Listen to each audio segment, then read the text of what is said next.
Бірінші есеп. Жеке кәсіпкер Востриков 2 миллион теңге жинап, аула бойынша көршілеріне және басқа көшелердегі тұрғындарға сақтандыру қызметін көрсете бастады. Сақтандыру жағдайы ретінде Қарағанды жылу ЖШС-ның үйлердегі электр және жылумен жабдықтаудан ағыту болып белгіленді.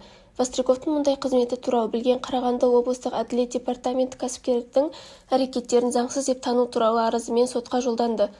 Басқарманың ойынша сақтандыру қызметін көрсете алатын тек сақтандыру ұйымдары болып табылатын заңды тұлғалар.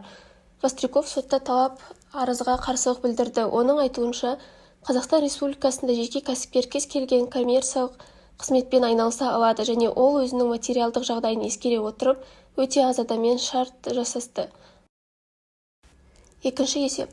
ТШО-да қызмет ететін ақш азаматы Джон Макторин өзін кездейсоқ күйіктерден сақтандырғысы келіп, көмескі өмір сақтандыру ұйымының Атыраудағы филиалына барды.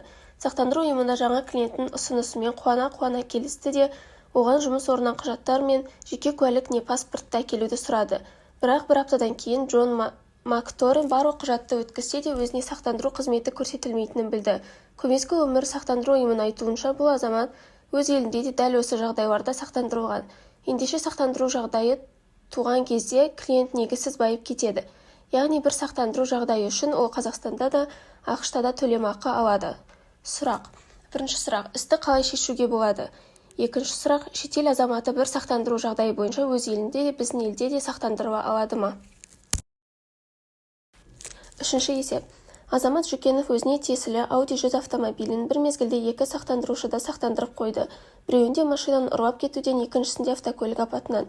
3 айдан кейін автомобильді ұрлап кетті. Оның соңынан қуу барысында жол полициясының машинасы оны жаддан шығарып алды. Тек сол күннің кешінде Audi 100 сортировка ауданында сынған күйінде табылды. Машина жолдың қарсы бетіне шығып, ВАЗ автомашинасымен соғылыпты. Бұл орайда қылмыскер жасырынып үлгерді. Бірінші сақтандырушы сақтандыру төлемін бірден төлемеді, ал екіншісі Жүкеновке дәл сол төлемдерді жүргізуден бас тартты. Ол жол апаты кезінде Жүкеновтың рөлде болмағандығына сілтеме жасады. Жүкенов екінші сақтандырушыны сотқа берді.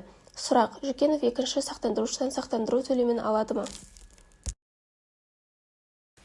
Төртінші есеп. Тарасов Забота сақтандыру компаниясымен өз саябақ үйіне бір жылға, яғни 1 қаңтардан 31 желтоқсанға дейінгі аралықта сақтандыру шартын жасасты. Осы жылдың көктемінде белгісіз жағдайларда үйдің жартысы өртеніп кеткен соң, сақтандыру компаниясы Тарасовқа төлем жүргізді. Бұл ақшаға ол үйдің өртенген бөлігін жаңадан жөндеп алды. Қыркүйек айында найзағайдың тікелей соққысынан үй толығымен өртеніп кетті. Бұл жолы Тарасовқа сақтандыру төлемін жүргізуден бас тартылды. Сақтандыру компаниясының айтуынша, олардың арасындағы шарт Забота үйдің жанған бөлігіне ақы төлегенде тоқтатылған. Бұнымен мүлдем келіспеген Тарасов шарттың бір жылға жасалғандығын, яғни шарт мерзімі өтпеген, ендеше ол сақтандыру төлемін алуға құқылы дегенді айтты. Келісімге қол жетпеген соң тараптар сотқа жолданды. Сұрақ. Дау кімнің пайдасына шешілуі тиіс? Бесінші есеп.